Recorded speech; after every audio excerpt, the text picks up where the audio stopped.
Hello YouTube, it's ACDodd here again, and welcome to another episode of On the Road Tuning with me. The following is a compendium of a couple of weeks worth of tuning, so I'm all over the place again. There's a couple of cars which owners didn't want to be filmed, which is absolutely fine by me, but needless to say they was all happy, so please enjoy.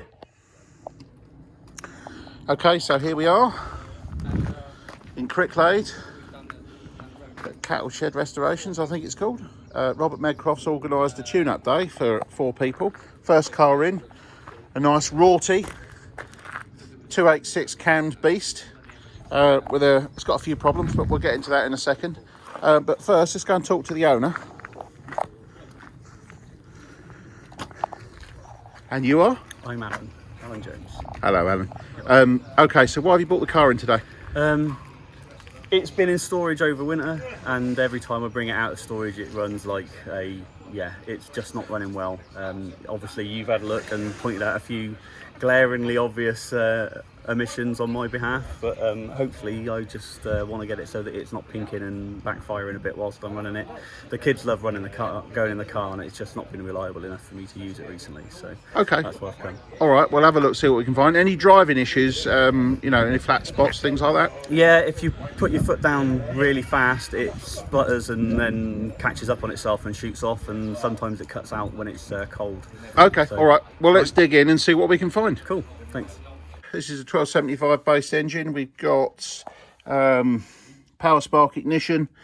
I've already started to go through this one. So we had a 3 ohm coil, so I've now changed that to a 1.5. We had spark plugs that were a couple of years old and gap too wide, so I'll put a new set of BP7s in there.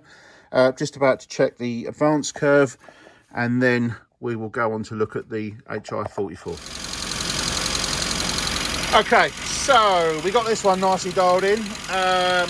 The HI44 just needed some ATF oil in the dashpot, and the BBA needle and the yellow spring that was fitted was almost perfect, with just a bit lean at part throttle. So we got that dialed in now.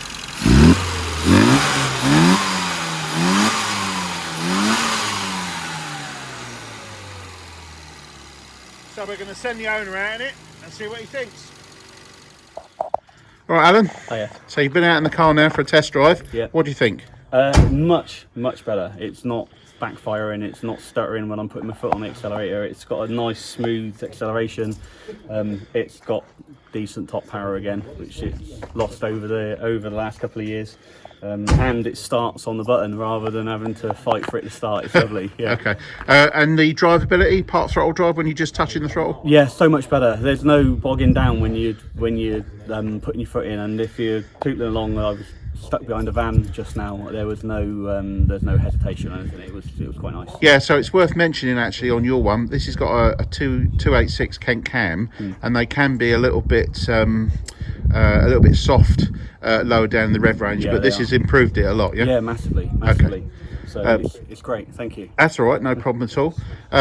So would you recommend this to anyone else? Oh yeah, I definitely, and I'm sure the guys that are here having their cars done later will be the same. It's that whoever says that you have to stick it on a rolling road needs to sort themselves out, because that's so much better than the last rolling road I did. So yeah. Oh well, all right. Well, thank you very much. That's high praise indeed. Thanks for bringing your car down. No, thank you for doing it. That's okay. Lovely. Thank you. Okay, so this one I've already had in and had a look at. As you can see, we're fitted with a Weber, so I don't normally tune Webers because I don't carry any of the parts. And on this one we had the wrong coil, so we had a 3 ohm coil instead of a 0.8, so we changed it to a 0.8 ohm coil. The timing was 14 degrees too much advanced, so I'll knock the timing back, and I also noticed that the carburetor is very rich, so we're at 0.75 at part throttle fueling, so that really needs to be adjusted. But obviously I don't do Webers, so I've instructed the customer in this case to take the car to a suitable rolling road and have that leaned off for part throttle running, so at least it won't wash the rings out. Okay, so we got next car. This is a lovely little Mini Mayfair. It's a late 1275 carburetor. Sprite type engine with the HIF38 carb, I think that is, 65D ignition, and this is the base engine. So this is like the 52 horsepower engine from the factory, which is effectively a 1275 engine with a derivative of the original 850 cam fitted. So they idle really well, pull very well low speed torque, but they run out of revs at about 4,500 RPM. But this one's in for a tune up, so let's dig in and see what we can find. Okay, so this one, we've had a quick look through it, and the timing was a bit too advanced. I've taken about 5-6 degrees off the timing. The coil was the wrong one, so it was running a 1.5 ohm, so I've changed that to a 0.8 to go with the 65D. Spark plug gaps were a tiny bit small, so I've opened them up to 35 thou. There was about 30. So in terms of the carburetor, now this is where the big issue is on this engine. This is HIF38 and it's running way too lean already at part throttle. So what we're going to do now is obviously correct that, but the owners also give me permission to drill the airbox. So we're going to drill the bottom of the airbox to get the most airflow we can, and then tune the carburetor to suit. So this thing should go a lot better. Okay, so we got this one dialed in. The customer let me drill some holes in the airbox so we can maximise the airflow. Had to have some very extensive modifications to the AEM needle.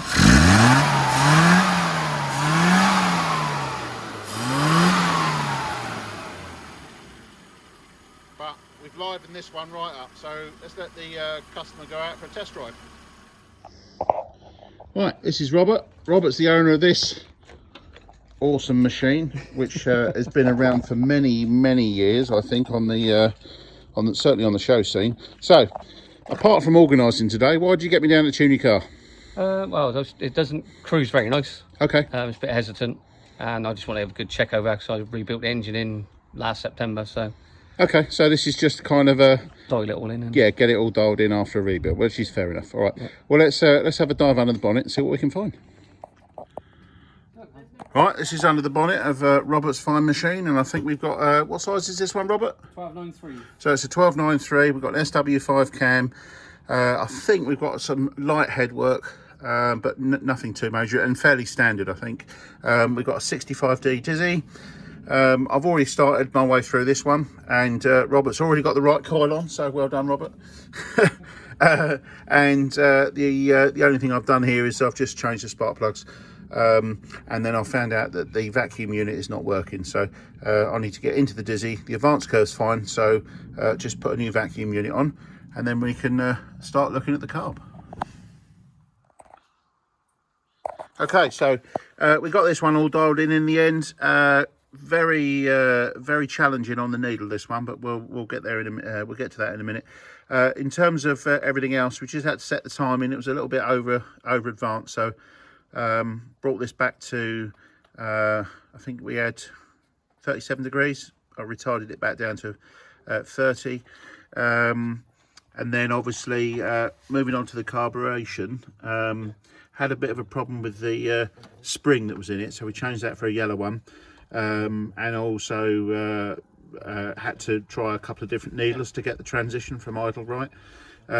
Managed to do that, and then some extremely extensive modifications to a BBA needle to get this one very finicky, with lots of lean spots through the rev range. So I managed to get there in the end, and Rob's very happy. So anyway, we'll let him go for a test drive and see what he thinks.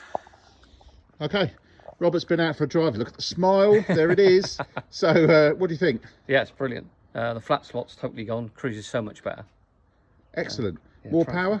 More power. Better response. Just better everything then, by the sounds of it. Yeah, excellent. better all round. Excellent. All right. Well, all I want to say is thanks very much for organising the day and getting me down, and for putting up with me and all the cars you've had here today. So if it's not without people like you, then other people don't get to have a chance at a decent tune-up at a sensible price. So thank you very much. Thank you. So here we are down in Durrington. We've got a nice little mini convertible. Lovely little car. Lovely little car. So we have a few problems. So let's have a quick look under the bonnet and see what we got. What's that, 4 wheels? Yeah, and they're round. So we've got a 998 engine. Nothing too special here, all fairly straightforward and relatively standard. There's a stage 1 kit. I've already started going through this, so there is a few problems, but let's go and talk to the owner and see why he's called us down. Right, so this is Nick. Morning. All right, why have you called us down, Nick? Well, basically I've exhausted all efforts myself in trying to get it to run. Yeah, he was given AC's details and give him a call, booked an appointment, and yeah, see what we can do with it. So yeah. Okay, all right, so what are the problems? Well, the problems were it was really heavy to start, like as if there was too much compression there. Played about with advanced and retarding of the distributor. You could either get it to start nicely and then wouldn't run, broke down multiple times. You could either get it to start and it wouldn't run, or it would start or it wouldn't start and then you wouldn't run anyway. So yeah, I was kind of stranded basically. Right. What was the performance like? Performance was awful. Yeah. Running really rich, sooting up everything. Yeah, kind of run out of options myself. Okay, all right, well, sounds quite poorly, so I think I've got my work cut out, so let's dig in and see what we can find. Yeah. Okay, so having a look at this one, I've already gone through it a little bit, but we've got a 1.5 ohm coil. That's all good. There's obviously a ballast resistor, which is nice to see, an external one. There's a power spark ignition fitted. We've got, well, we had the wrong plug, so somebody's fitted a set of BP7s, and I think the Nick had said he'd been sold the wrong set. So you know, there's a note there I think for any manufacturers or any part suppliers out there, if you're going to sell spark plugs for a stage 1 kitted 998, then BP7s aren't the right ones. Okay, BP5s is a good start. Anyway, so let's move on. So ignition system's good. The slow cranking may be indicative of a poor connection somewhere, so I'm going to continue to look through that. The timing was retarded, so we're about 25 degrees retarded, so I've cranked that round so the engine runs. And then we got to the carburetor, which was our main fault.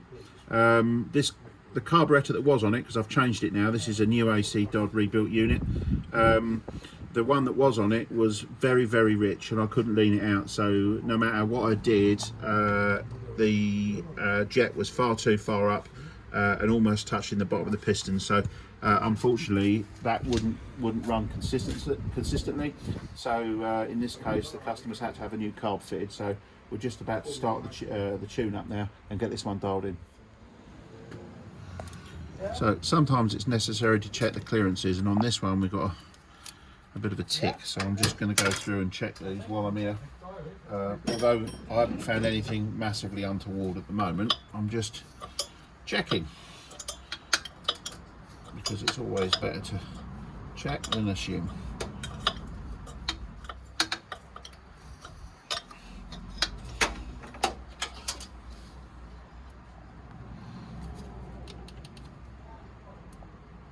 That one's loose, so we'll have a little bit on that one.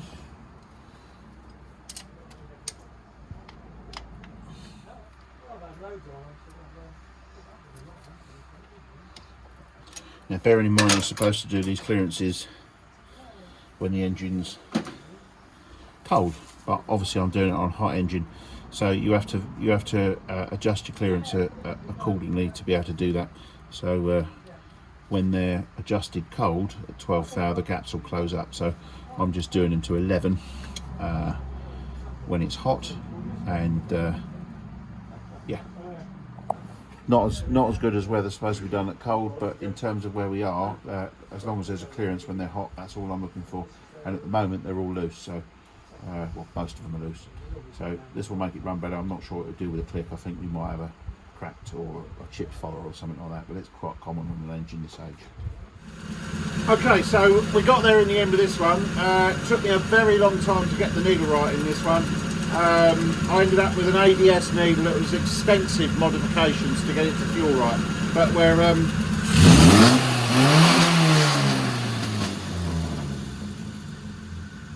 it's got a straight through exhaust on this one, so that's why it sounds so raughty, but the engine itself is sweet. Let's send the owner out and see what he thinks. All right, Nick, So you've been out for a drive. What's it like? A1. A1. Yeah. Oh, blimey! Look at that. Drives like it's never driven since I've had it. Bearing in mind, I've not had it that very long, and since I have had it, it's never really drove. So yeah, I didn't break down. It drives like a dream. Yeah, absolutely well happy. All right, excellent. I appreciate the fact is that you're still kind of putting this car together, so you haven't got much experience about how it drove before, but you could see with this one we had a bit of a challenge to get it to actually run right. Yeah. But we got there in the end, and obviously it made a huge difference having the new carb. Yeah, 100%. I think that was an investment well worth doing. Okay, all right. Anyway, thanks for getting me down, Nick. No problem. And I'll hopefully see you on the road. Yeah. Thank you very much. Cheers. Okay, next car, we're down in Shard, and I believe we've got a nice standard MG Metro 1275 in here. I haven't looked into this one yet, so we'll dig straight in. But on initial inspection, I think we've got oil coming out of the coil, so that's not a good start. So we'll certainly start looking at the coil as I normally do. The good thing is this one's already got an ACDodd rebuilt HIF44 on it, so but the carburation at least should be fine. So let's dig straight in and start looking at the ignition. Right, so as usual, first off, let's have a look at the coil. Now, bearing in mind, I've just noticed this one's leaking, so we'll see what type it is. I noticed it's running a ballast feed on a 65D, so we've got to look at the wiring on that anyway. Let's see what coil we got. So we got the wrong coil feed. Right, that's the meter together, so take 0.6 off the reading. Yeah, and we got about 1.6 ohms. Okay, so that's a 1.6 ohm coil. So we need to change that to a 0.8, and this one is fitted with this. Looks to be like the ballast wire, so we need to fit a bypass wire, so we get full power at the coil as well. Okay, so we've now got the engine running again. We've fitted a 0.8 power spark, 0.8 ohm power spark coil. We've fitted the bypass wire. So we bypassed the ballast resistor, so that's now got full power to the coil, and instantly the engine's starting better and running better. Check the plugs, they're all good, 35 power. Now we're looking at timing. So timing, we've got 12 degrees at idle and 30 degrees full in, so this one's not bad. However, the advance curve is being delivered a little slower than I would like. So what we're going to do is we're going to finish the tune up and then just see how it performs. And if it can stand more timing, then that'll be something we can do at a later date. Okay, so what we're going to do with this one, we've got MG Metro engine obviously with a HIF44 carb, but we're using the standard airbox. So you know, this is a bit like sticking a cork in. So you're going to lose probably 5 or 8 horsepower right at the top end. So what we're going to do on this one is we're going to drill around the bottom to get some more airflow to try and make the best for this engine. Okay, so what we've got going on here is it's all dialed in now. So just to recap,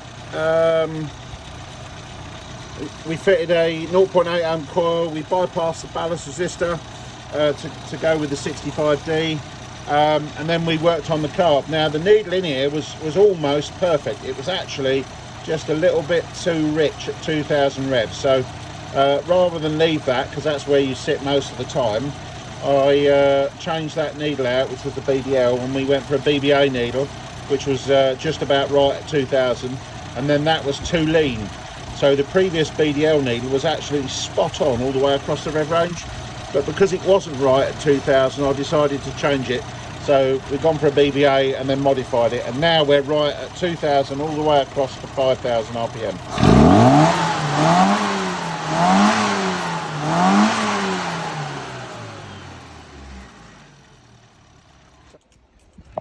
Okay, last car this weekend, and we've got a 1980 Californian Mini Moke. Awesome machine. Look at these. This is a right bunch of fun, this one.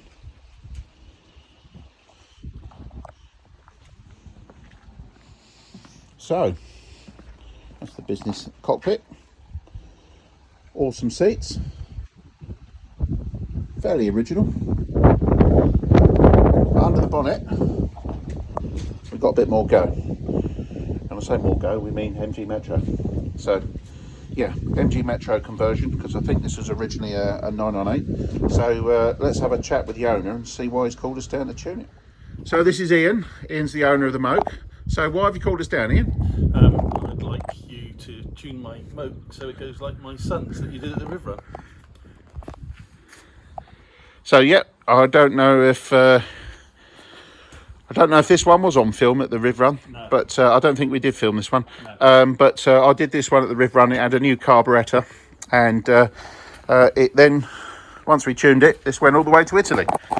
And this chap was that impressed that he decided down to tune his Moke. So here we are. 2,800 miles round trip and averaging 45 to 48 to the gallon. So yes, please.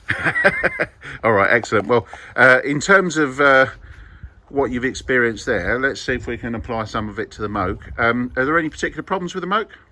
No, it's as I bought it. I haven't really done anything to it. It was serviced just before I bought it. I'd probably want to change the distributor to an electronic one at some point, but we'll see how we get on today. Okay, all right. Well, let's dig in and see what we can find and see how much better we can make it. Okay, thank you. So what we've got on this one, while we've been in there, the customer Ian has basically asked us to change the ignition system. So we've gone from a points ignition to a 65D, got a 0.8 ohm coil fitted, changed the spark plugs for a set of NGK BP6 ESs, new set of leads as well. So we've just basically gone through and changed a lot.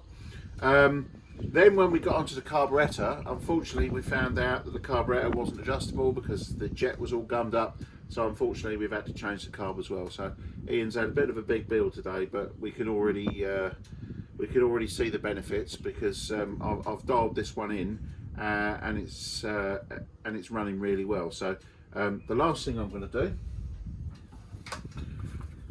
is we're going to put an airbox on it, and of course I need to drill the bottom. So we'll get this one done and then we'll send out Ian for a test drive. Okay, so Ian's been out for a test drive. You can see the smile. What's it like now? Bearing in mind we had problems, didn't we? We did, Yeah. and yeah, they've been resolved. So yeah, a lot better. Definitely recommend people having you out. You did my son's car at Riv Run. That's been brilliant. That's now brilliant. Happy days. Excellent. All right. So yeah, it's not just a one trick pony. I can do it on other cars. Yeah. Okay. Excellent.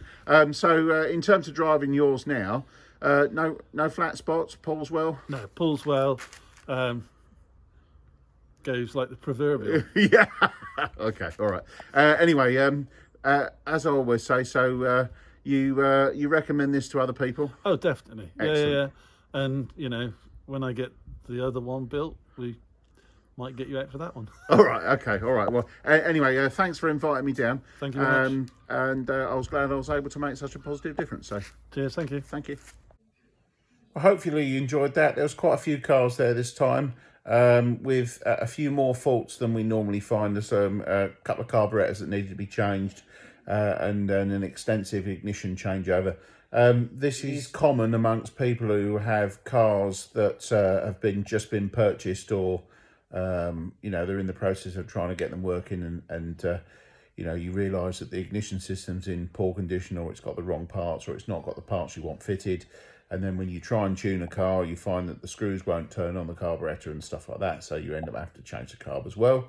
So it's just something to bear in mind, that if I come round, if the parts can't be tuned, then obviously I need to change them. So while I'm there, I can get your car running properly.